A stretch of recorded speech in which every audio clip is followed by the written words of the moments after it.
Umeri, nga jeta e të dërguarit Muhammed a.s. Kur dy të dërguarit u kthyen në Mekë, me lajmin se kishin refuzuar dhe se muslimanët ishin stabilizuar në përkrahjen e negusit, Kurejshet u indinjuan e u lemeritën. Ata e shtuan me njëherë shtypjen dhe përsekutimin e besimtarëve, kryesisht në ndërtimin e Ebu Xhelit, nipi të cilët Umeri ishte ndër më të dhunshmit e më të papërmbajtshmit në zbatimin e udhëzimeve të tij. Aso kohë, Umeri ishte 26 vjeç, njeri kokfort që nuk zmbrapsej kollaj dhe kishte vendosmëri të madhe. Por ndryshe nga daja, ai ishte i devotshëm, çka në të vërtetë përbënte motivin e tij kryesor për t'u kundërvënë fesë së re. Hatabi e kishte rritur që ta nderonte çapën e të respektonte gjithçka të lidhur bashkëpushmërisht me të, si zotat dhe përëndeshat. Për të, e gjithë kjo ishte ndërthurur në një unitet të shenjtë që nuk duhet diskutuar e as më pak ngacmuar. Edhe Kurejshet kishin qenë një, por Meka tani ishte qytet me dy fe e dy bashkësi. Për më tepër, ai e pa qartë se të lashi kishte vetëm një shkaktar, hiqi njeriun që ishte sebebi, dhe gjithçka do të ishte si më parë. Nuk ishte dërman tjetër, por ky ishte dërman i sigurt. Ai vazhdoi ta bluante këtë mendim, e më në fund erdhi dita. Pak pas kthimit të delegatëve të pasuksesshëm nga Bisinia, ku një val e bëv zemërat, e nxiti të vepronte dhe duke marrë shpatën, doli nga shtëpia. Me të dalë në rrugë, u përball me Naim Abdullahun të afërmin e tij. Naimi ishte futur në Islam, por e kishte mbajtur të fshehtë nga frika e Umerit dhe të tjerëve në klan. Shprehja azin që pa në fytyrën e Umerit, u shtyu ta pyeste se ku po shkonte. Po shkoj te Muhamedi, ai femohues që i ka ndarë Kurejshit dyshe, tha Umeri. Unë do ta vras.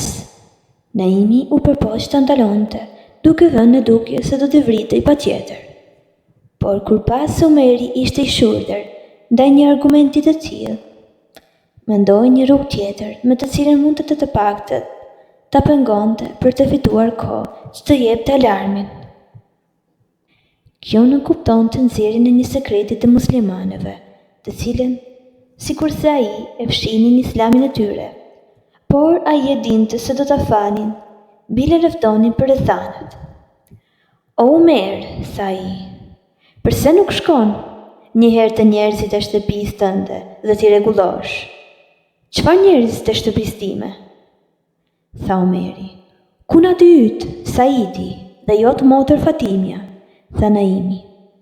Ata janë dy ndjekës të Muhamedit në fenë e tij. Të raft në rasht, nëse i lë rahat. Pa thënë asnjë fjalë, Umeri u kthye shkoi drejt te shtëpia e motrës. Tani ishte një konfederat i varfër i klanit Zuhra, me emrin Habab, i cili vinte shpesh t'i këndonte Kur'an Saidit dhe Fatimës. Dhe ai ishte me ta. Atëherë, me ca faqe të surës Taha, që sapo ishin shpalur dhe të cilat po lexonin së bashku. Kur dëgjuan zërin e Umerit, duke thërritur zemërueshëm emrin e së motrës të kafrohej, Hababi u fsheh në një çoshë të shtëpisë, dhe Fatimia mori doshkrimin dhe vendosi nën gjype. Por Umeri e kishte dëgjuar tingullin e leximit të tyre, dhe kur hyri brenda u tha, "Ç'ishte ajo dërdëlitje që ndiva?"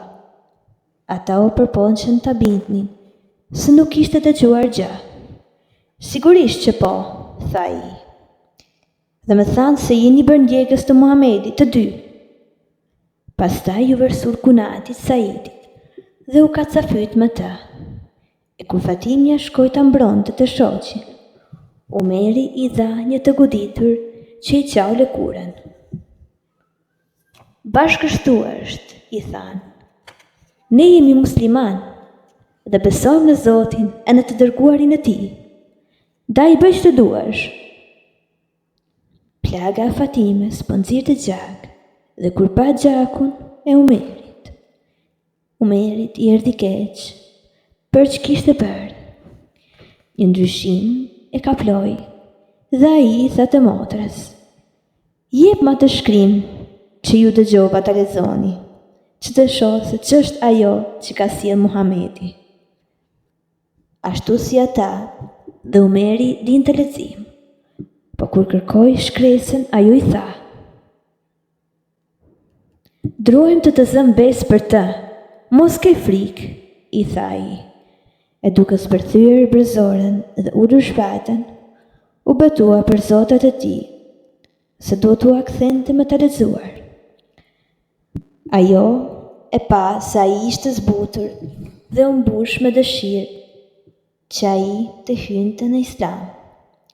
"O vëlla im", tha ai, "ti i përlyer në idhujtarinë tënde dhe vetëm të delirët mund ta prekin." Atëherë Umeri shkoi dhe u la e ajo ja dhe faqen ku kishte shkruar hapja e surës Taha. Ai filloi ta lexonte dhe kur kishte lexuar një fragment tha: "Sa të bukura e fisnike këto vargje." Kur e dëgjoi këtë, Hababi doli nga vendi ku ishte fshehur e tha: "Umer, shpresoj që Zoti të ka zgjedhur me lutjen e pejgamberit të tij, të cilin e dëgjova dje të lutej: O Zot, forcoj Islamin me Ebul Hakamin, të birin e Hishamit, ose Umerin, të birin e Hatabit." "O Habab", tha Umeri, "ku mund të jetë Muhamedi tani, që të shkoj tek ai e të hyjë në Islam?" Hababi i tregoi se ai ishte te shtëpia e Arkamit, pranë portës Safa, me shumë prej shoqëruesve të tij, dhe Umeri mbërtheu prap shpatën e rip dhe shkoi në Safa. Trokiti në derë e tha kush ishte. Ata ishin paralajmëruar nga Naimi.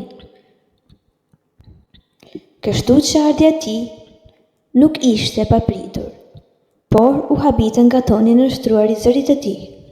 Njëri nga shoqëruesit shkoi te dera dhe pa përmes një plase, e u kthye me një farë stepjeje. "O i dërguari i Zotit", tha ai. "Është më të vërtet Umeri me shpatë barsprezi." Të hy, tha Hamzai. "Në pas të ardhur me një të mirë, do t'japin hajër shumë, e në pas një të keq, do t'a vrasni me shpatën e vetë." Profeti u pajtua të rinin brenda, dhe duke bërë përpara që të takonte, e kapi për ripi dhe tërhoqi në mes të dhomës duke thënë: "Ç'të solli këtu, o Ibn Hatab? Se shoh duke rreshtur gjersa Zoti të dërgojë ndonjë bela." "O i dërguari i Zotit", tha Umeri, "të kam ardhur që të mund të deklaroj besimin tim në Zot, në të dërguarin e tij dhe në atë që ai ka sjellë Zoti." "Allahu Ekber", tha i dërguari, në mënyrë të atill që çdo njeri në shtëpi e kuptoi se Umeri kishte hyrë në Islam, dhe ata të gjithë u gëzuan.